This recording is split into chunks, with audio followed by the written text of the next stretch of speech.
Divorce भइसकेको छैन?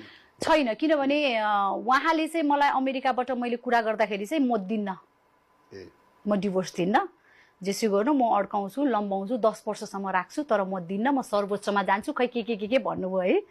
अब आई डोन्ट नो डिभोर्सको केस सर्वोच्च जान्छ कि जाँदैन त्यो त थाहा छैन मलाई, तर उहाँले त्यस्तो भन्नुभयो। तपाईले डिभोर्स फाइल गर्नु भएको छ भनेपछि के त सहमतिमा कि होइन, मैले मेरो तर्फबाट गरेको, किनभने उहाँले नदिने भनेपछि अब म चाहिँ कस्तो हुन्छ भने हेर्नु, यत्तिकै जस्तै आफूलाई काहीँ कोही मान्छे मन पर्यो, उसँग केही छैन, ऊ छैन, केही छैन भने पनि ऊ सच्चा मान्छे छ भने जिन्दगी बिताउन सकिन्छ। तर कस्तो छ भने झुटो बोल्ने मान्छेसँग चाहिँ म जिन्दगी बिताउन सक्दिनँ।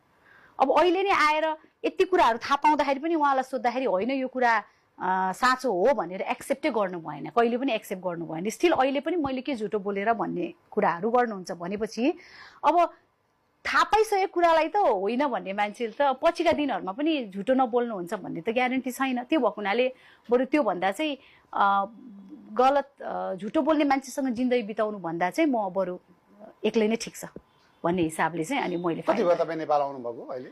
म आएको 2 हप्ता भयो। यो बिचमा उहाँसँग कुनै कुराकानी भेटघाट छैन, मेरो उहाँसँग कुराकानी नभएको 5 साढे 5 महिना जति भयो उहाँसँग कुरा।